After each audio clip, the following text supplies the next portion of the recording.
with 6 other partners from all over Europe.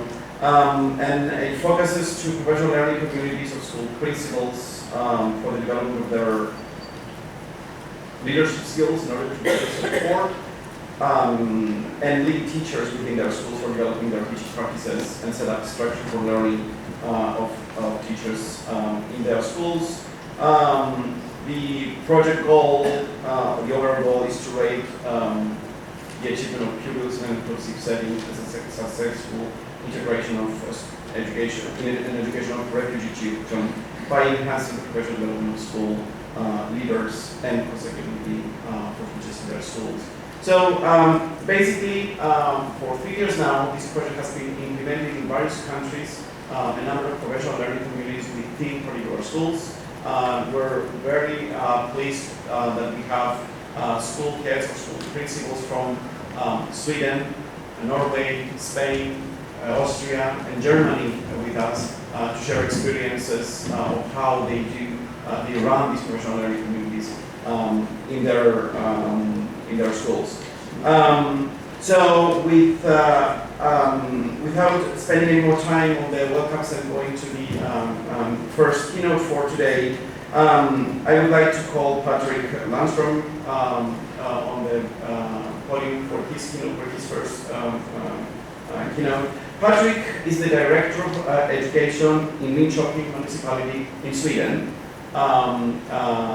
He's part of this project and he has a long experience in running professional learning communities within a number of schools in Sweden, along with his collaborating head teachers. And he will be talking about why and how setting up and running teacher professional learning communities in Linköping. So Patrick, the floor is yours.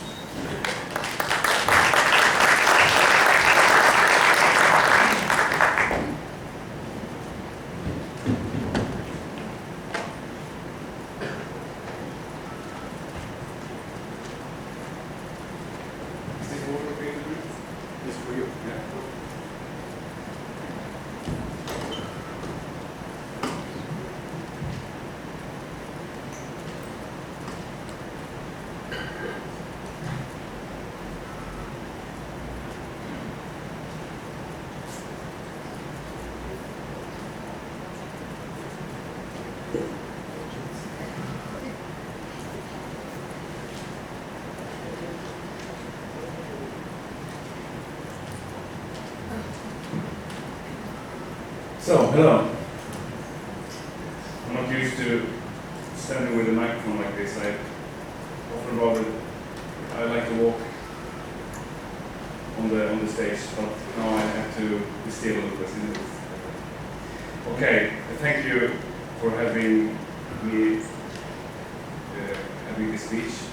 I'm proud of being part of this project, HeadsUP, as you said, Lucas, today and yesterday. This is the ending of this project, and we have been running from the beginning till now about 5 years actually. But the project has been running for 2 years. I'm also glad to be here in Cyprus, a very beautiful country, and it's the 5th time I'm here, and I will be back, of course. And as a Swede, we like the weather very much. You know, we are more used to snow than sun where I come. My name is Patrick Landström, and I'm a Director of Education in Linköping in southern part of Sweden. But before that, I worked as a head for a little bit more than 10 years.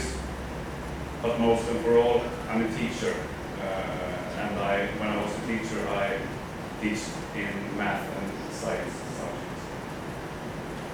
Wherever you are a teacher or a head or a director, we have a purpose, a goal with our jobs.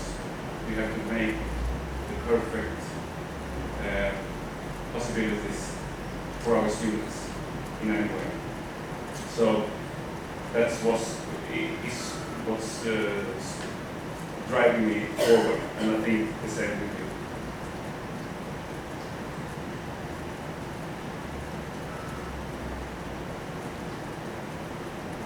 Katja, you talked yesterday about a lot of parameters you can implement in a successful PLC.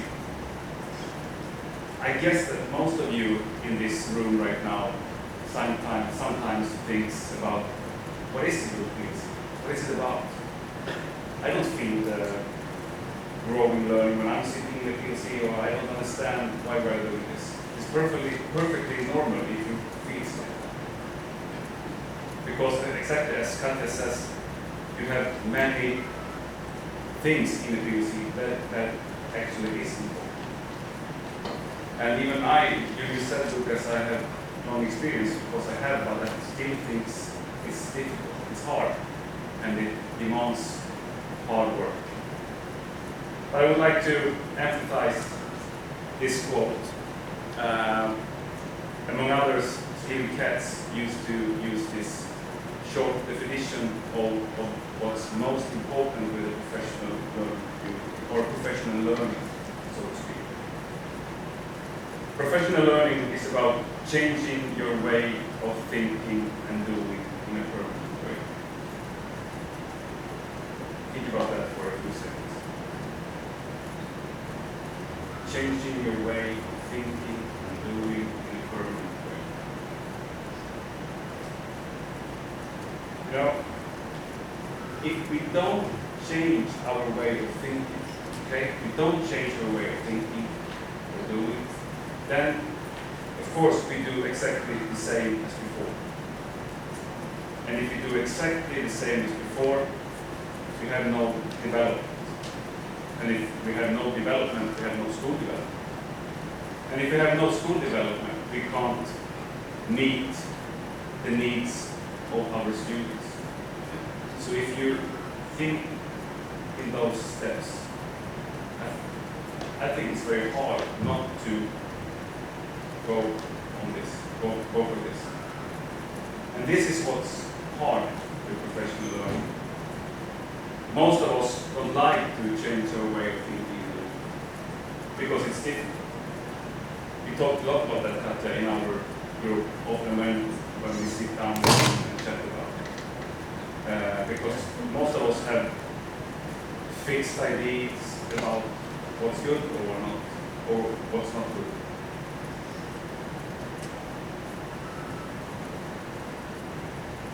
So we have to struggle with this. And I mentioned school development. Without school development, we can't meet our needs, the needs of our students.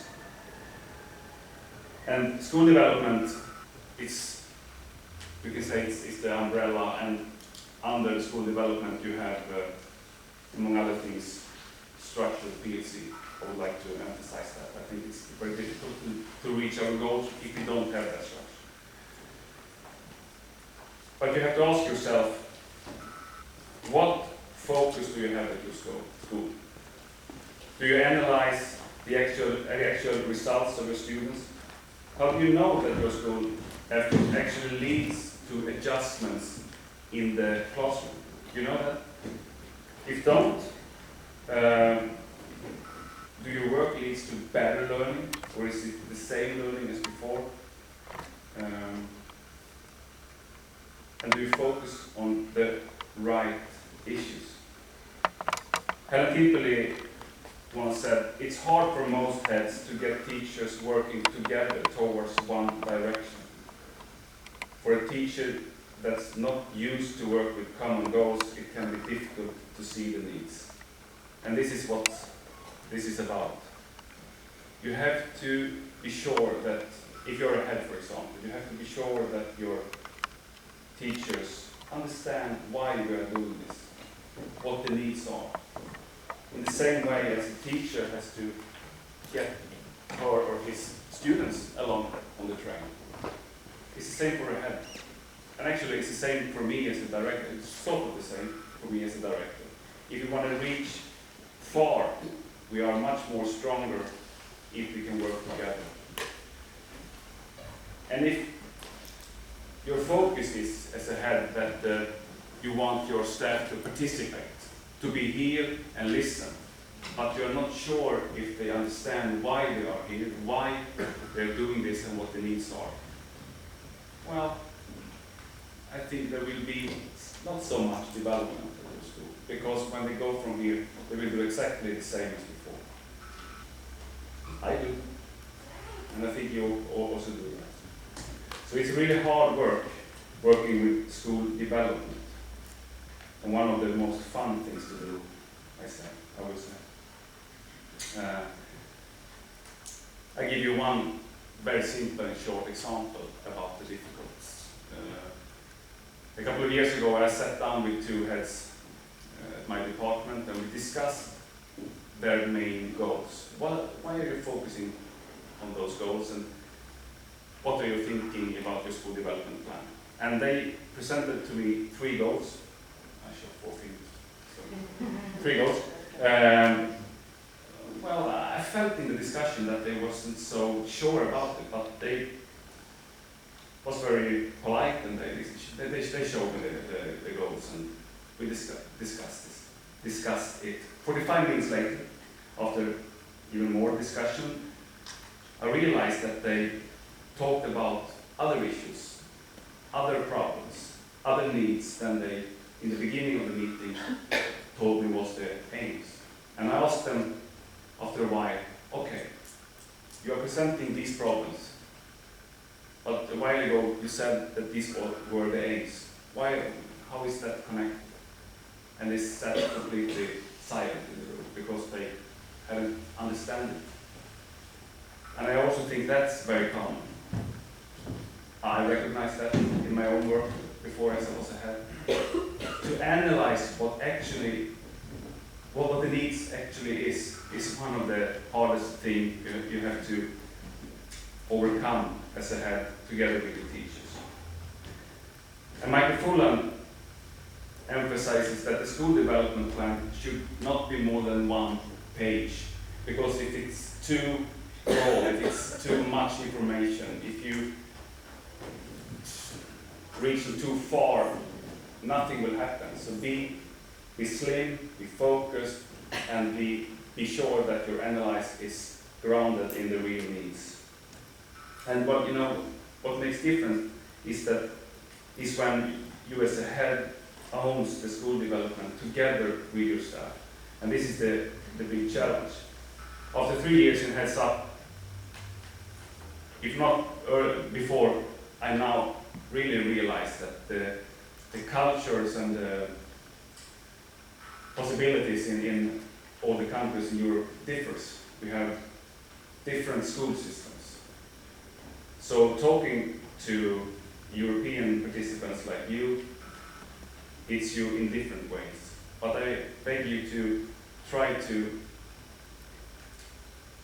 take my thoughts and put it in your context, because I think every country can do something about it, and every school can do something about it. And the most important thing maybe is to focus on what we can change, not what is bad and what is wrong. Even if you are a director or a head or a teacher, we have a tendency to talk about what's difficult and what's bad, but we should maybe focusing more on what our possibilities are. And about school development, I would say one more thing. In literature, you can read about top-down strategies and bottom-up. I would say none of those strategies works fully.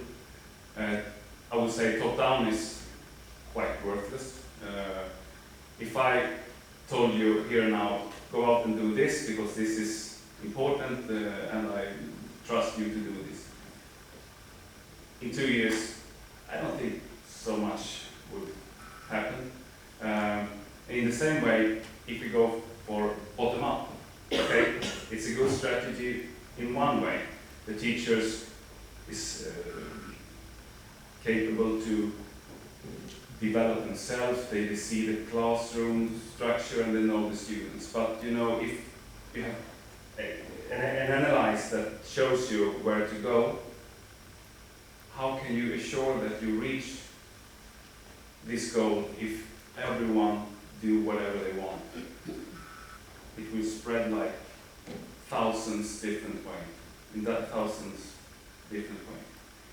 So in HeadsUP, we are, since 1 year ago, talking really much about school development from the middle. And that's also what Michael Fulham often talks about if you really listen to what he says. School development from the middle is about heads taking charge of the school development together with the teachers. No one can change a school in a positive direction by his own. You can't do that because it's too difficult. You have to have your teacher with you. And you have to have a leadership, I think, which is like a spider web with many key functions working together synchronized. Then you can reach results. But for a system to work from the middle has to have support. And in our case, the director level where I am, we try to make sure that we support the middle. And we talk about it. We often ask them questions about where they're going. What are your goals? Why are you doing this? Have you done the analysis? What do you see in the results? So it's important for me to ask the right question. Exactly in the same way it's important for heads to ask the right questions to the teachers. To ask the right questions is also one of the key points in successful school development.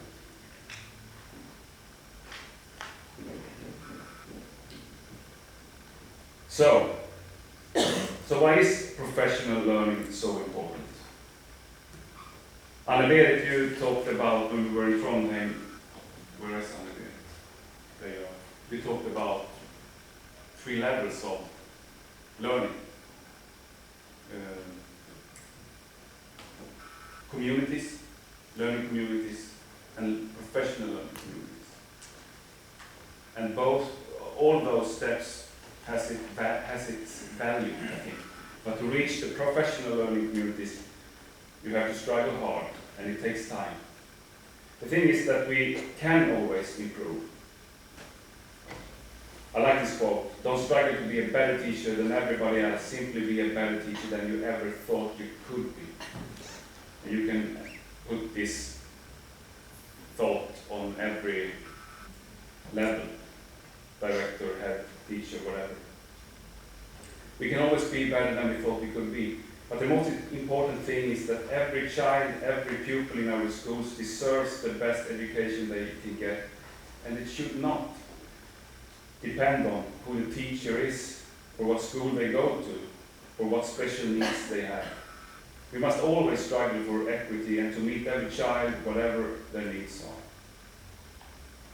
And when talking about this, and talking about changing things, one of the first questions that rises is, must everybody be on board?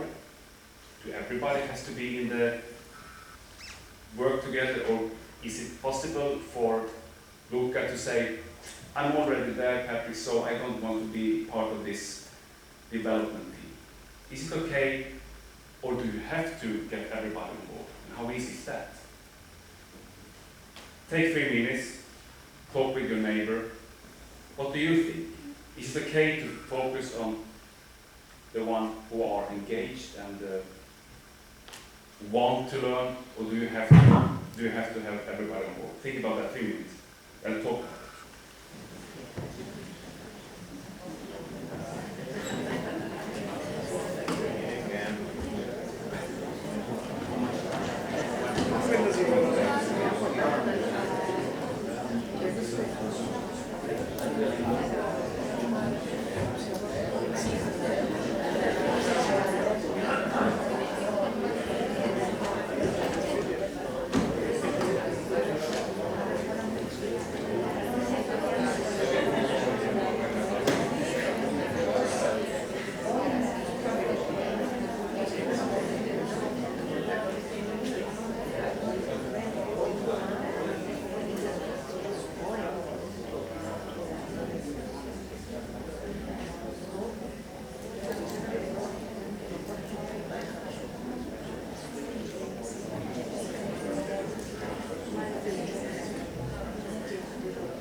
Okay?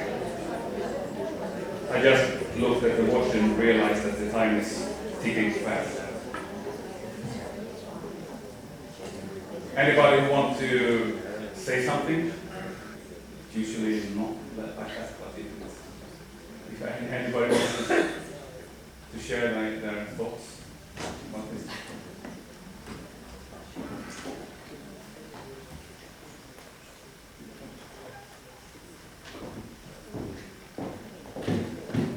If you get one of the best teachers, you will learn in 6 months what an average teacher will take a year to teach you. If you get one of the worst teachers, with that same learning will take you 2 years. Okay, this is a short quote from a study from 2006 by Hanchek and Rifkin, quoted by William here. This is a quote that makes anxiety flowing in many people. And when I'm talking about this with the teachers, they usually line up at the coffee break and tries to defend it and argue if this is correct or not. And when I put this study up at Facebook a couple of years ago, I never get so few likes like that. Yeah, nobody wants to touch it. And I think it's hard to suck it in, because this is what we are dealing with every day. At the school, we have so different qualities in all the classrooms. We can't argue against it. And we have a huge difference between schools. And in Sweden we talk lots about this. We are, I would say that we go further away from the equity, and it's more diverse between schools and between classrooms. And this is not okay. And I often think about what Helen Timpele says about this. If you as a head accept that those students on my right side have less quality in their classroom than you guys, if I as a head accept that, I also have taken stand for that I'm okay with that you getting worse education.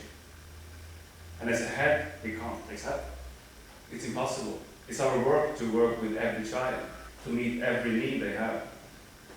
And some of you think, God damn, this is the most difficult task I've ever heard about. Of course it is.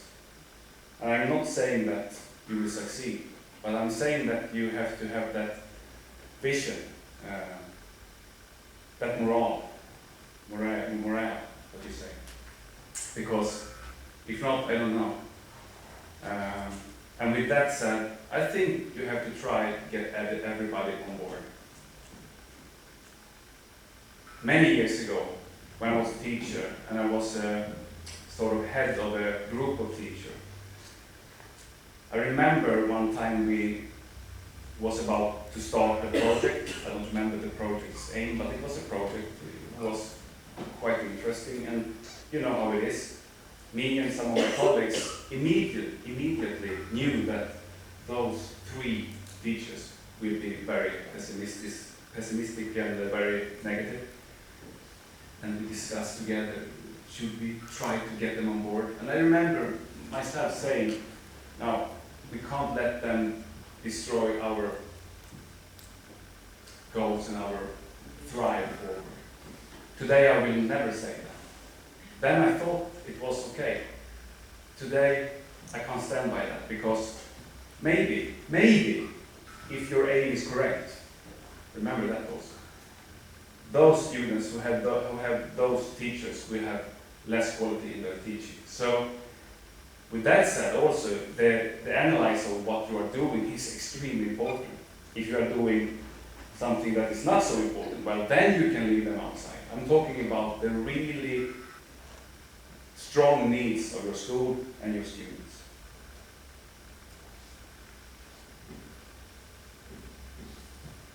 Many of you have seen this before. It's a graphic explanation by Vivian Robinson what is important to work with as a head. Many people often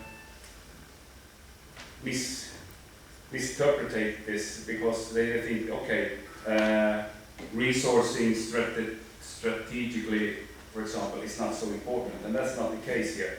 Everything is important. All of those 5 points is very important, but what I want to show you here is that leading teacher learning and development is what matters most.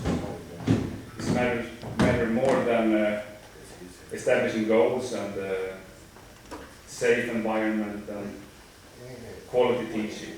But as I told you the last 20 minutes, everything is connected.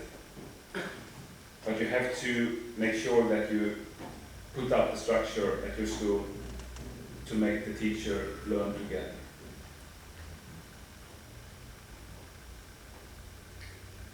And now maybe the most important thing when talking about professional learning community. Knowing what to do is the easy part. Actually doing it, that is what's hard. You can think about this for a couple of seconds for yourself. Often you go to lectures and other educational situations. You're listening to people. Some is good, some is not so good. And you say to yourself, well, I heard that before. It was quite interesting. And then you go home and you do exactly as you did before.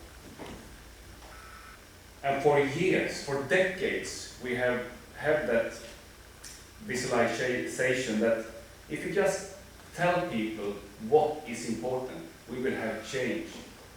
But you will not, because you don't know how to do it. Knowing what is the easy part, actually doing it was hard.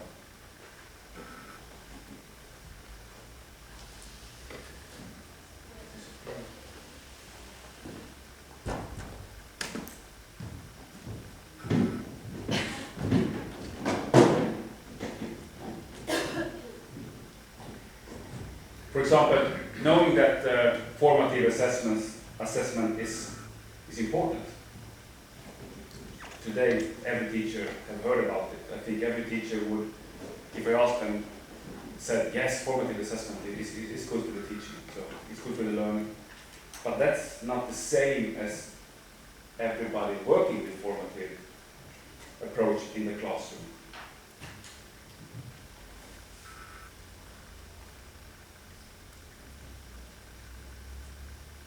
But Mary Budrow, I would tell you an old example from 1974. Mary Budrow found that the wait time that teachers allowed after asking the question was frequently less than 1 second. Lucas, can you answer what was it, 10 times 11? And the question go further, because I only let you have in 1 second to think. This is for real. Subsequent work by Kenneth Tobe in 1984 showed that increasing this wait time for 3 to 5 seconds improved student achievement significantly. So all we need to do is to tell teachers about these findings and their students' score will rise, right?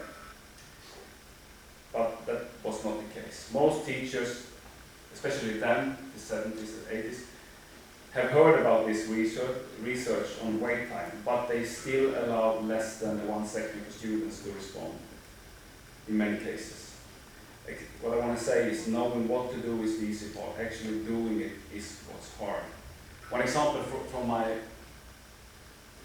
own school a couple of years ago, one of my teachers, Marianne, had a colleague visiting her classroom. And she asked her, can you please study how I meet my students? Do I meet girls and boys in the same way, or do you find anything else? Inger, who was the person who watched the teaching, said to Marianne afterward, well, Marianne, 80% of the dialogue is with the guys, with the boys. 80%. You are leaving the girls behind and you're just focusing on the boys. Marianne was stunned. Is it true? Okay, I have to work with this. A couple of weeks later, with this in mind, she asked Inger again, can you please come and watch me again because I want to see if you see anything different. And this sounds like fiction, I think, because when she get in the classroom, watched teaching again, the results was exactly the same. She focusing about 80% on the boys, 20% on the girls. Still, Marianne knew that this is what Inger was watching, but she couldn't be able to change her way of doing things. So knowing what is easy, but actually doing it, that was hard.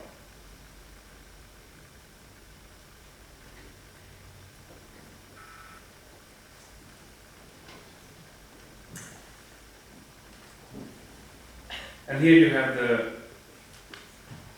importance of professional learning communities. You have to find other ways to learn how to do it. If I want to explain it in an easy way, I would say about this. Professional learning is about challenging each other. It's about trust, and it's about trying things out, coming back to the group and tell your friends and your colleagues how it worked,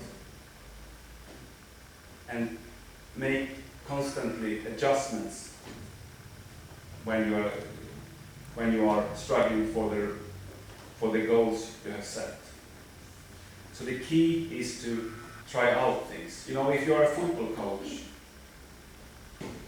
you don't just show the players videos and books. I think our former coach in Sweden, Erik Hamrén, tried that out. It wasn't so successful. You have to have the players play football on the field. You have to do things, knowing that scoring is good. Well, everybody knows that, but actually doing it, that was hard. So you have to try something out, and then get back to the group and collaborate further. And one of the key, I think this is, okay, you told me, Luca, can you please talk about how you did in the about the success? First I want to say, then I have to have 4 hours at least. And I think it's hard for you to grasp everything and take anything with you. And it's kind of difficult strategy to point dots like this, because you have so many things that you have to have put on place. But those points are at least important. And I think if you don't work with this, it's hard for you to succeed. So as I told you many times already, work hard with a purpose. Why are you doing this? When I as a head started with PLC or TLCs in the Slovenian course, teacher learning communities, I spent together with my teachers almost 1 year implementing the thoughts. When I started that, I admit that I hadn't my vision clear to me, but I realized so much that I understood that I can't just start tomorrow, because then they wouldn't understand anything. And after 1 year, when we then started the learning communities, we had sort of changed the mindset in our staff so much, anyhow. So we could start in a good way. But we put very much energy on what should we focus on, and why should we focus on that. And one thing that we have discussed, and Katja also mentioned it yesterday, we have discussed it in the HeadsUP project. Do you have to have facilitators in the groups, or should it be leaderless? For example, me and Charlotta Stjärne, earlier in HeadsUP project talked about this, and I would emphasize that it's very important to have group leaders. At least that my absolutely experience. This is my experience. If you have good facilitators, you have no limits in the groups. But if the facilitator is more insecure and don't have the mandate in the group, then you would fail. So you have to focus on picking the right facilitators, group leaders, and you have to give them time to prepare. Back in the days when I started working as a head with my teachers, we gave them much time. Now you're sitting and thinking, how is that possible? I can't do that. I'm sorry, but this is important. I would like to say, try to find ways. Because if you don't give them time, they don't take the task seriously enough, maybe. So I think it's very important, but many think this is hard. You have to be persistent as a head. I think you have to promise yourself and your staff that you will continue with this many years, at least 3 years. If you quit after 1 year, you have no results of it. I would say quit after 2 years, not so much results either. So you have to be persistent. Once one teacher came into my office after 2 years working with this, and she said, Patrick, this is the first time ever I feel that something is changing. And she referred to all the projects that we put in the system and then take back. And everything continues as always, you know how it is. So if you can be persistent, you will reach results. But it sounds very easy talking like this because, again, making a PLC working is hard. Since 2014, I'm a director, and I work now with heads, and I work with structured PLC with heads. And me and my heads, Charlotta, for example, now you're not mine anymore, but you have really much experience in this. And you told me after 1.5 years, Patrick, but maybe you told me earlier than 1.5 years, but after 1.5 years, still, the heads didn't understand, actually didn't understand what they were supposed to do. And I thought I had a clue about this, but I wasn't keen enough to implement it. And you have to be humble about the difficulties. And most of you in the room, I'm sure that you have experienced that you're not happy after every PLC. Sometimes you're just chatting and drinking coffee and so on, and maybe it's a good time, but when you go there from there, I'm not sure that you every time have felt the great learning as we often talks about in lectures like this. So don't give up, be persistent, and work hard with your focus, and make sure you are on track. Thank you. And I wonder if there are,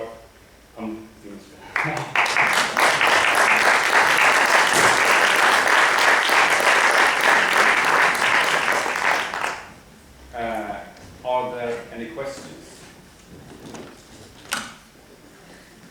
Because if you don't have any questions, I will affect my staged question team upstairs so they can ask me easy questions, which I can answer.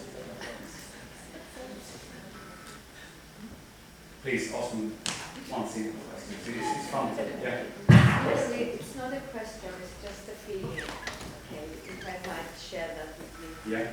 I know you said before we should actually work on the positive sides, but listening to you, I get a picture of a completely different system to ours. And I'm trying to take with me today something that I can apply to my school tomorrow. And things come to my mind, things like, okay, I don't choose my stuff. So how can I be effective with teachers that are allotted to this group? there is no staff stability, so we might start a program, and next year half of the staff might not be there.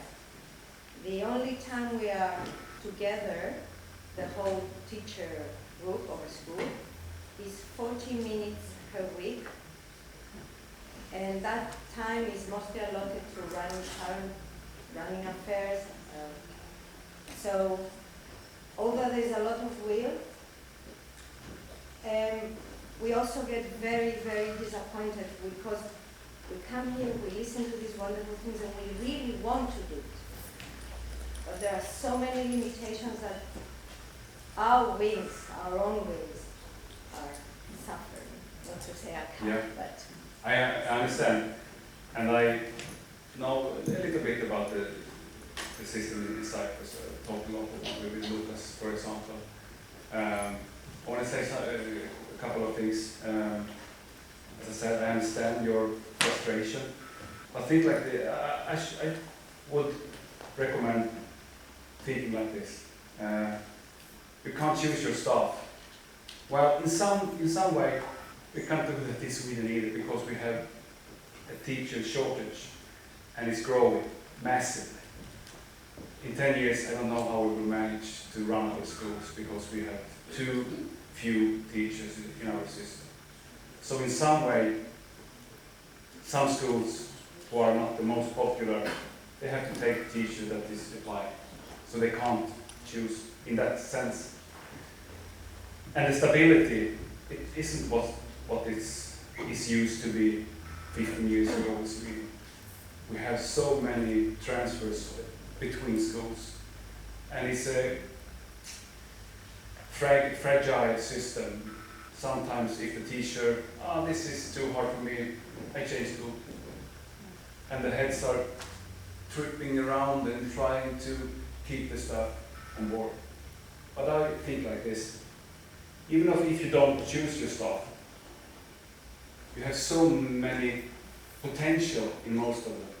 As a head, you can I think I would, focusing on getting those people engaged, getting them understand why we are doing this. As a football player, as a football coach, for example, you have your players in the national team. You can't choose Lionel Messi or whoever. You have your players, and you have to do the best of the team. And I think if you do this as a head, if you really try to engage them, they will stay because they will think that this is a good school. I like this. And I refuse to believe that it's impossible to get further those 40 minutes. I know how it is in Cyprus, and I know Germany, for example, have quite the same problem. In Sweden, we have the possibility to have the staff stay very long at schools. The most countries in Europe don't have that. It's not just Cyprus. But if you make the teacher really understand the needs and why they should do this, they will do it by their own. Research says that really successful schools, in those schools, the heads don't need to remind the staff of analyzing the results and doing the quality work, because they will do it anyway, because the staff know if we don't do this, the students will get less quality in their classroom, so we have to do it. And I think in every country, and you can start working in that direction with your culture at your school. I know my answer sounds very good. I know it's hard in real life, but I would think that you can do this. You can make difference. I believe you can make difference, but you cannot engage everybody. No. And when I said, exactly. That, because there is no teacher accountability really in Cyprus too. So at the end of the day, if someone doesn't want to change, they don't want to change, and they're not convinced because they don't want to do what they won't do it. And that's the reality. Yeah. You know. I understand. I'm sure. And you have to. I think you have to take your take every idea and put it in your own home context. Of course you have to do that. And earlier I talked about the importance of getting everybody on board. This is a metaphor, so to speak. In real life, almost no school succeeds with that. I want to say that also. I'm not up here, you know. It's really, really hard. But if you try to get everybody on board, at least you reach more than if you are pleased with 10 teachers. So that's what I'm talking about. Can I ask, what are the working hours for teachers and heads in your school? Working hours. A Swedish teacher works 45 hours a week. At school? No, 35 at school and 10 hours at home. Right now, there is a trend, and even in HeadsUP, a couple of schools have started with changing the organizations of the teacher is 40 hours at school and 5 at home. And those schools who have started with that, for example, Harvestaskolan, near my home, the teachers in that school says, we will never go back to 35. 40 hours is perfect. We love it because we can do so much. We meet each other, we can discuss together. And when I come home, I'm more relaxed than I've ever been before. So I have never actually heard a school disappointed after going to the 40-hour solution. But I think 35 is the most common. I don't think 35 is the most common one. Head in Sweden work 40 hours, of course, at the paper, but most head works more, 50 hours maybe a week.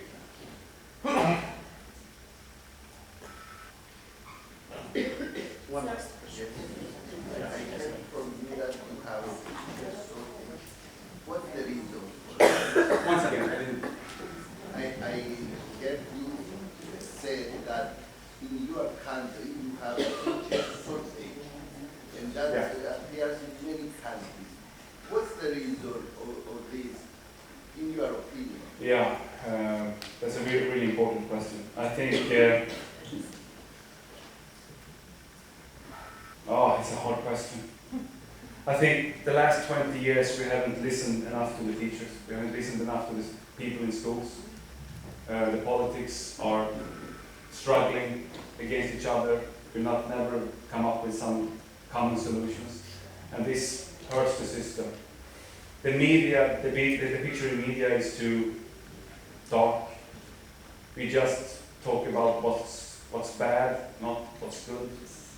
And future students see this and they don't want to be a teacher.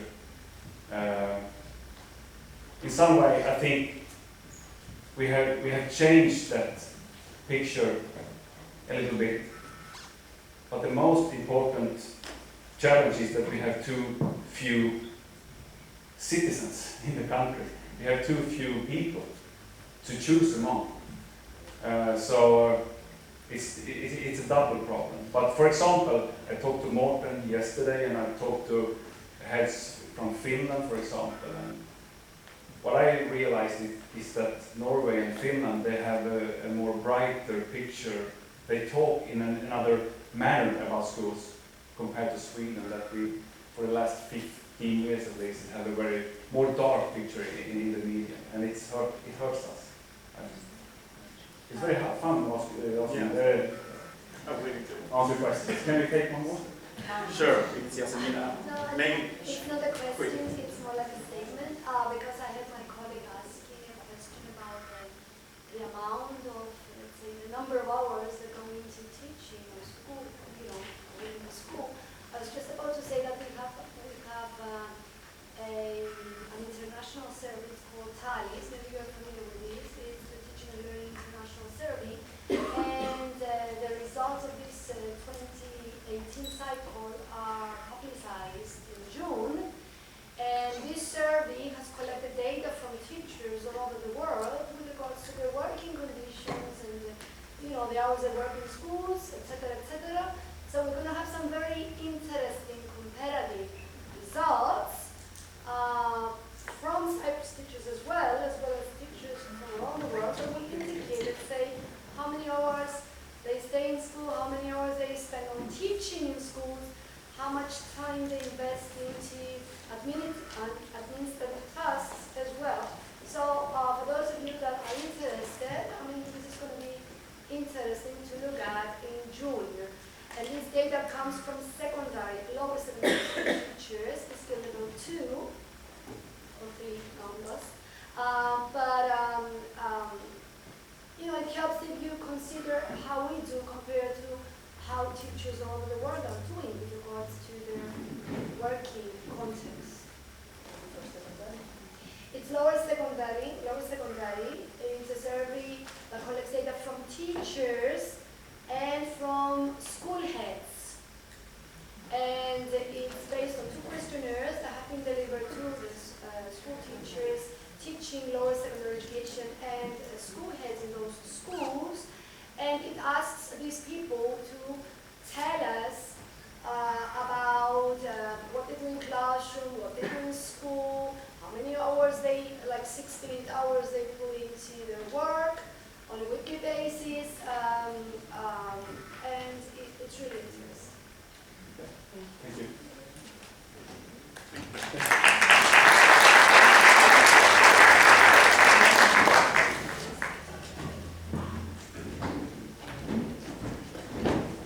Thank you, Patrick, very much for this thoughtful presentation this morning. I just want to say that, just briefly, we can talk during the break. There are 2 heads from 2 different schools in Cyprus that have been implementing this idea for 3 years now. We know that some things can work, and I've been supporting those schools personally. I'm there twice a month to their schools, supporting a small group of teachers that they want to change. But I guess this would be one part of the next talk. The next presentation would be by Dr. Georgia Bashardis. She's a school principal at St. Dimitrios Elementary School here in Nicosia.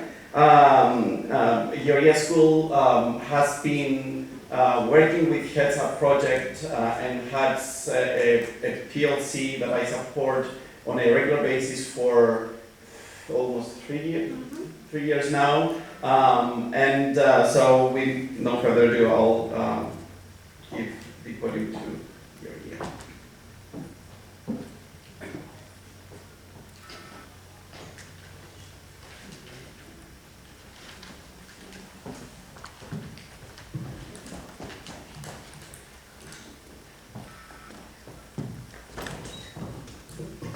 Good morning. First, I would like to thank Lucas for giving me this opportunity to be part of this event. The title of this presentation is Towards the Creation of Professional Learning Community, a School's Journey. I'm going to talk about my school, the primary school HeadsUP Dimitrios in Nicosia, that has been transformed into a learning community in which people feel safe, trust each other, work with one another. Teachers in this presentation, they will voice out their concerns, their dilemmas, and what they have learned and the benefits they have gained. In a fast-changing world characterized by increased demands for effectiveness and quality in education, the role of school principals and teachers is receiving increasing attention as they can be at the center of any educational reforms. As many researchers argue, if the school is going to play their full role, then the school leaders and teachers need to undertake this task in their own hand, within their own schools, in order to make the difference in students' learning experiences and outcomes. Specifically in this presentation, I'm going to talk very briefly about professional learning community, just to give the theoretical background.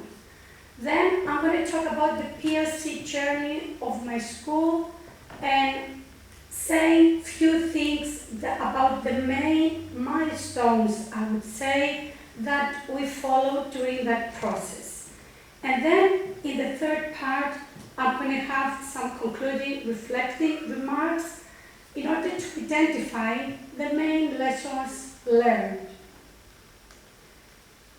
By definition, professional learning community is an initiative among teachers in a school in order to enhance teaching quality through knowledge and experience sharing, promote shared learning and improvement, ensure all students would get their right to have fun and a good teaching and learning experience.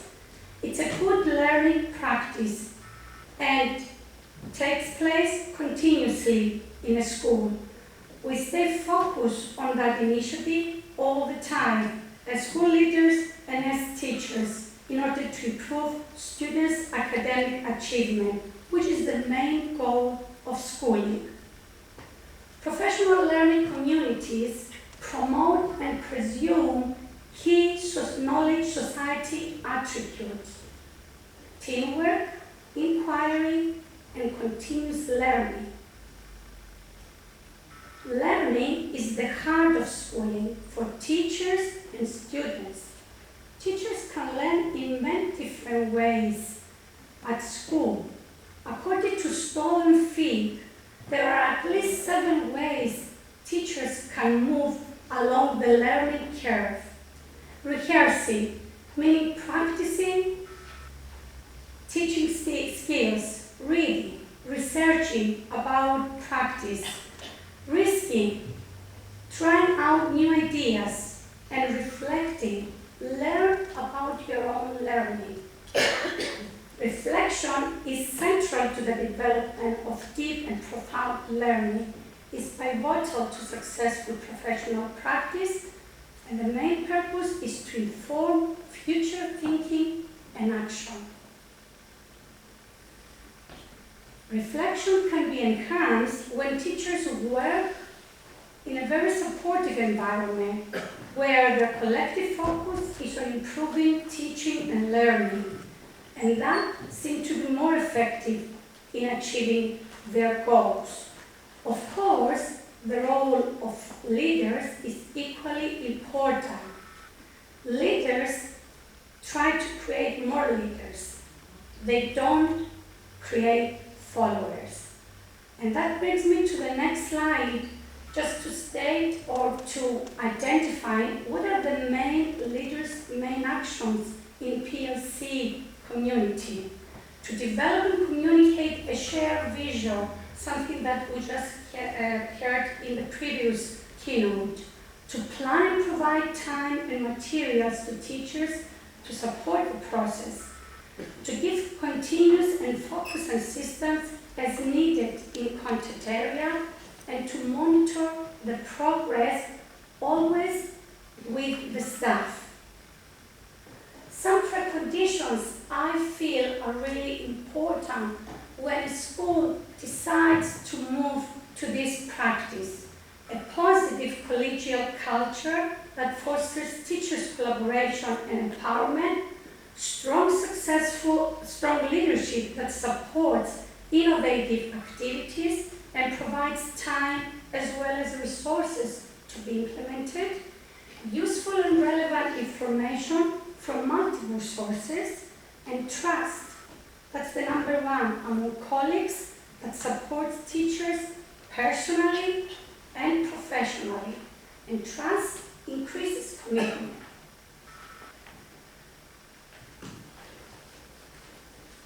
The PLC in our school, the journey started back in September 2016. This is the 3rd year, and indeed I can argue that each year something new added to our PLC community. Different practices and processes supported the teachers, tools and activities were developed for sharing classroom experiences and ideas. That's our school. I use Dimitrios, and I think before I proceed, it's really essential to say a few things about the school profile. Yesterday, we were very glad to host in our school the participants from the countries. I'm just going to say that the school was opened for the first time about 15 years ago. The school complex is built according to European standards with a modern design. There are quite comfortable classrooms and specialized rooms for teaching specialized subjects. During the last 3 years, about 280 pupils, more or less, were enrolled and attended 1st to 6th grades in 12 classes, and about 22 to 24 students in each class for each year. The school head and 2 deputy principals constitute the team of our school. Many of our teachers, and this is really important to keep in mind, were appointed in that school 3 years ago when we started the program. The majority work on a full-time basis. Of course, we've got some other teachers that come to teach the specialized subjects. There's a special education unit in our school that operates in a designated classroom, a special education teacher, and a speech therapist. Of course, beside our school context, I think it's always important to keep in mind the work context of our school. That's where we operated. I think the work context really shaped and adapted the PLC journey of our school. 3 aspects of the work context were taken into consideration. The needs. What are the main needs that we need to address? Opportunities. Were there any opportunities that would help towards that journey? Any constraints? Looking back, I would say yes, the HeadsUP was a good opportunity. The professional learning program from the Pedagogical Institute, we consider that was a good opportunity for us to start. Answers were given to these questions before we proceeded. It became clear that our goal was to address the learning needs of our teachers and students, to provide opportunities for teaching and learning, and monitor the results. These were the main steps that guided our action plan. When the implementation process began, a facilitator from the Pedagogical Institute, as well as Lucas, as part of the HeadsUP program, joined the school, and they were assigned to support our efforts. And they proved to be excellent supporters and colleagues. Thanks a lot to Christina, and thanks a lot, Lucas. So the main milestones of our journey: the starting point, the process, and the outcomes.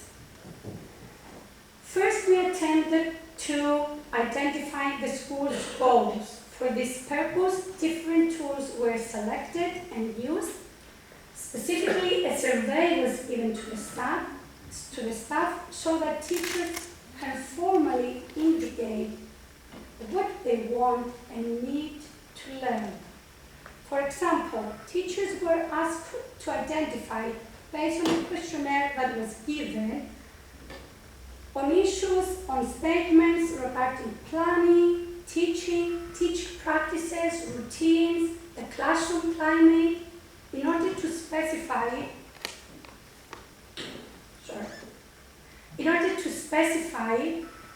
what they needed to be improved. In essence, with this survey, the goal was to collect and analyze data and see what is happening in our school regarding teaching and learning in the classroom. Additionally, it was important to get information about our students' learning profile, and we did that by monitoring their work as well as some tests that we gave to our students. That's how we shaped our way forward 3 years ago, and during the staff meeting, we decided that we will focus on differentiation of instruction.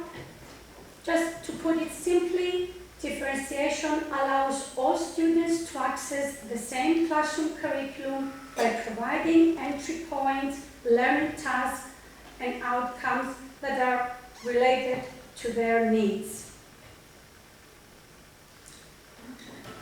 After we established a common aim, it was just the beginning of the journey that guided school's action.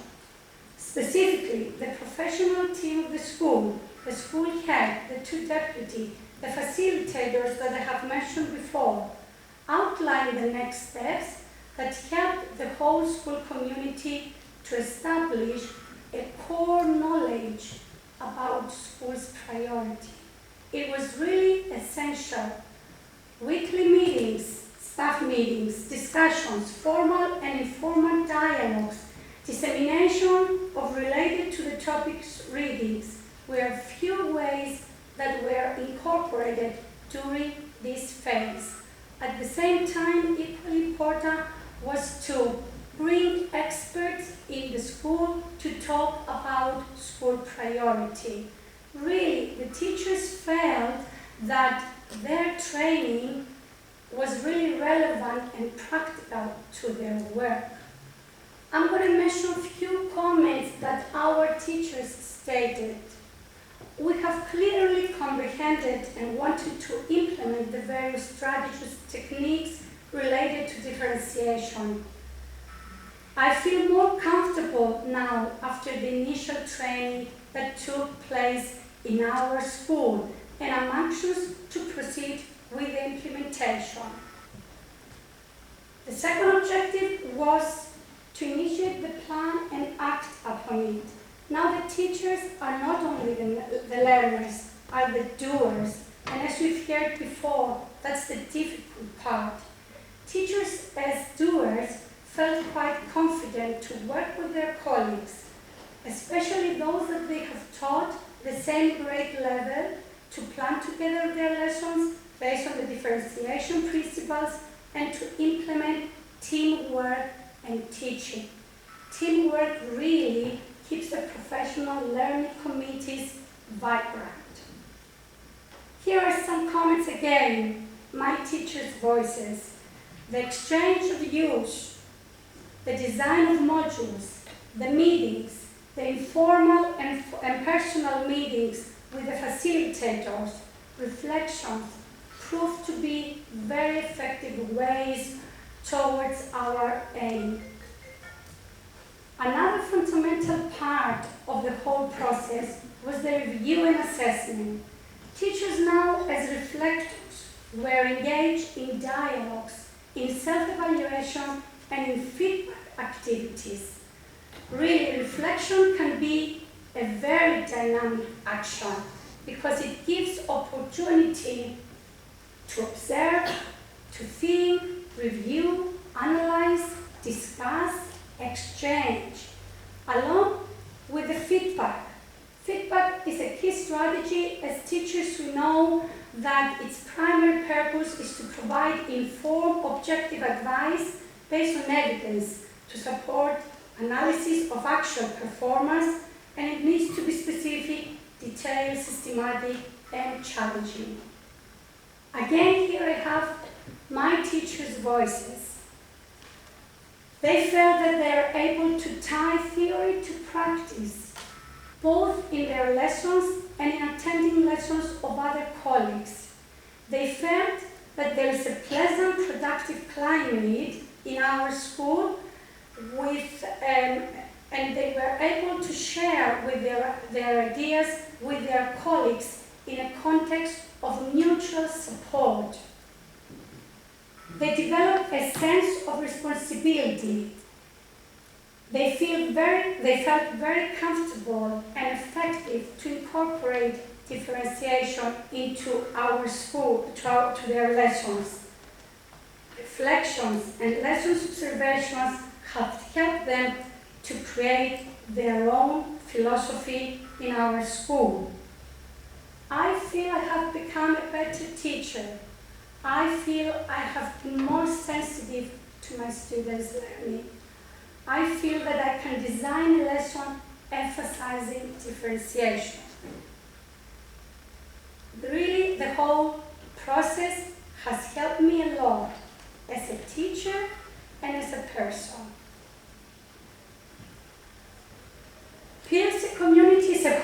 school improvement approach. It is ongoing action to create an environment that forces cooperation, mutual cooperation, emotional support, and personal growth.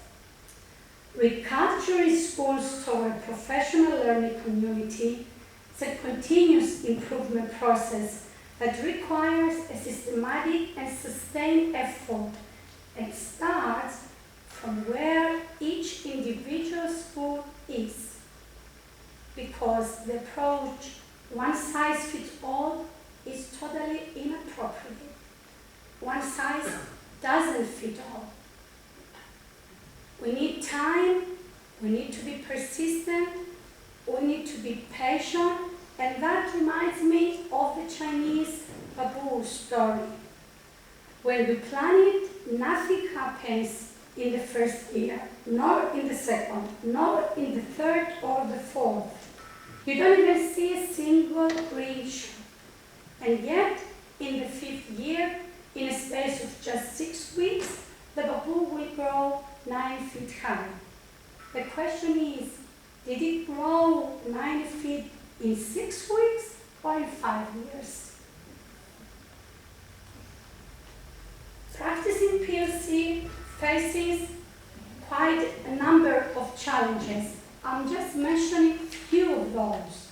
And I'm going to stop and say a few things about what I consider the biggest challenge: time. Time is number one, because time for learning should be built into routine school days through different strategies. And that's when we are become very innovative, trying to find different ways to create time. For example, rearranging existing time. In many literature review, it is a good way that researchers argue in order to create extended periods for collaborative planning and learning.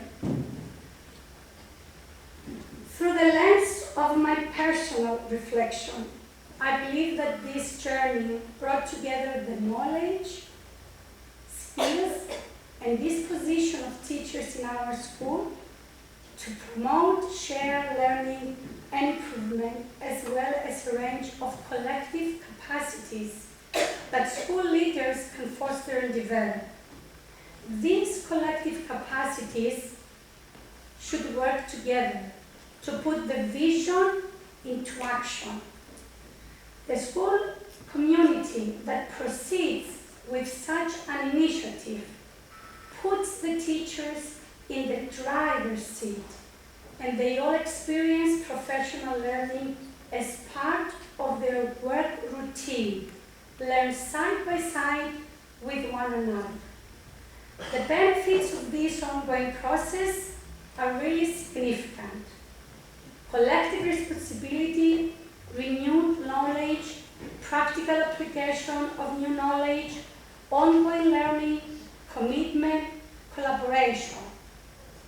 Working together and learning together brings authentic collaboration. Authentic collaboration means positive relationships, collective rewards, but most importantly, trust. Also, working together and learning together brings reflection. Reflection is really very important. It helps produces new information about what is happening, how colleagues are feeling, what the students are telling their teachers. Therefore, we need to provide those opportunities for systematic reflection in order to have learning in the heart of our schools. Of course, there are many benefits for our students as well, and I'm not going to elaborate on that, since today my focus was to elaborate the benefits that our teachers gain. I strongly believe that every school can become a powerful professional learning community for all, where successful learning takes place and growth can flourish. Learning with my colleagues, learning with my students should be our goal. And as members of a professional learning community, we are the agents of change, and nothing can change unless we change ourselves and our ways of teaching. Reform must come from within, not from without. And that's my last comment. I strongly believe that our journey was worth it. Thank you.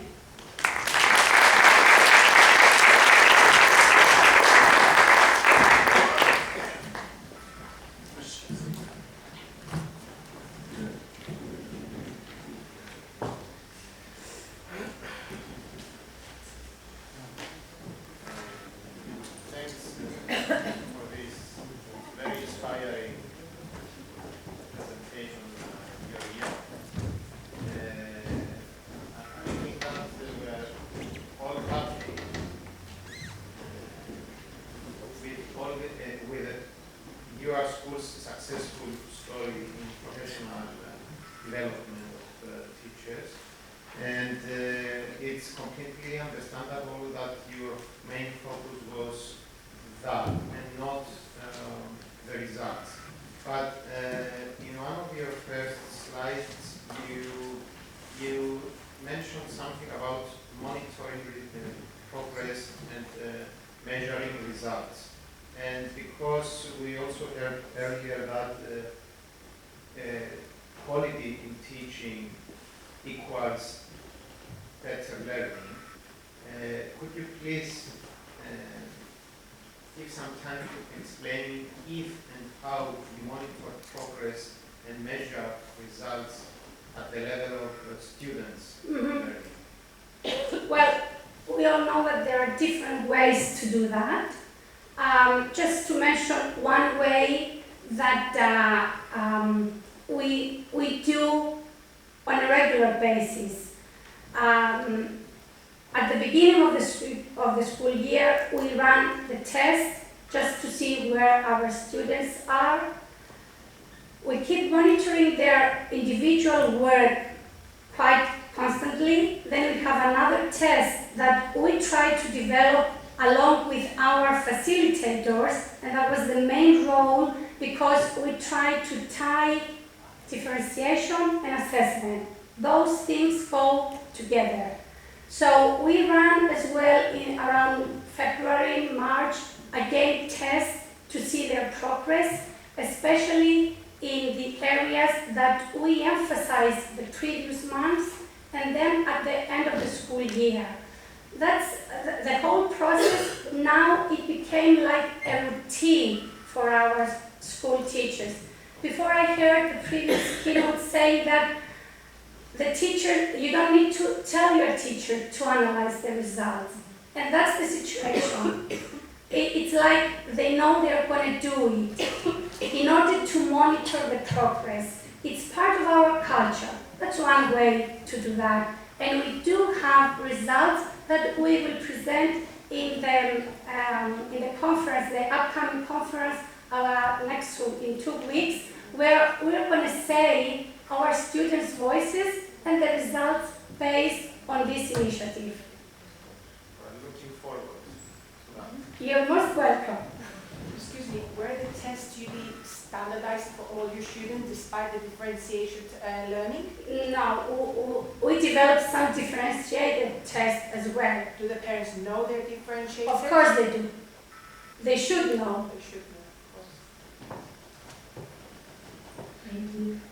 Thank you, Olivia. Very interesting. I have the same question actually. This was asked whether there was any, let's say, connection to students learning. I don't think you've answered that. So let me just ask you, do you think that this journey should begin with a clearly defined aim with regards to students learning, and then use, let's say, teachers learning as a resource towards that aim? Or are you involved in this journey having teachers as the focus and having let's say, the aim indicated in terms of teachers' learning? It can work both ways, I believe. If you focus on the teachers, indirectly you're focused on your students. So you could do it both ways, I think. This time we decided to follow this route. I don't know if we start again the journey, which direction, but personally I believe you can do it in both ways. I'm sorry, going, but this also has to do with the way you view teachers as either resources, that could be used towards enhancing student learning, or resource for humans that, let's say, are involved in learning as this has a benefit for themselves. Yes.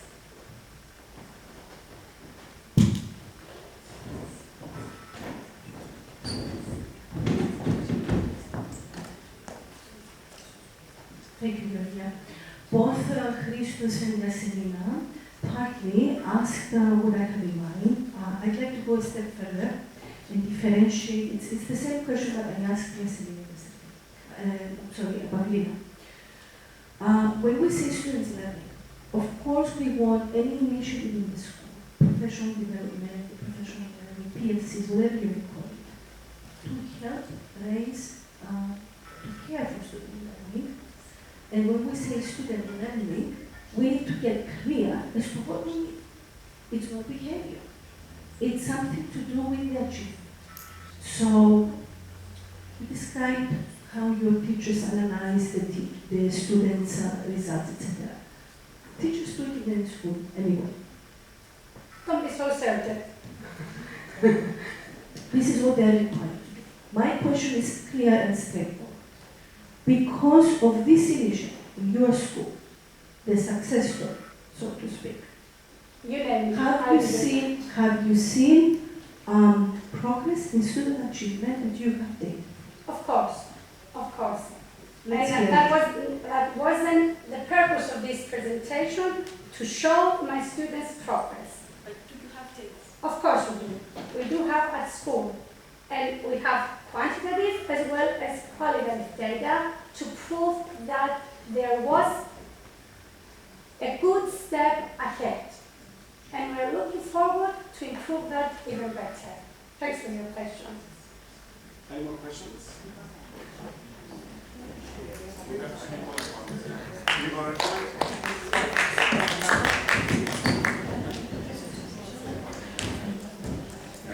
One comment about the previous question about the focus. Should you have aim, or should you focus on the teachers' learning in general? William talks about one of the approaches. He says that, for example, working with formative assessment, formative approach in the classroom is so good that if you do that, the results will follow. Period. Helen Tippery have another approach.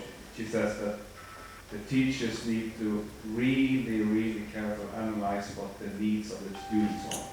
And the head need to analyze what the needs of the teachers are to reach the student needs. And then you put the aims on track. So you have both perspectives, and I agree with you totally. You can do both. And Exactly. Something We totally agree. Thanks for the comment.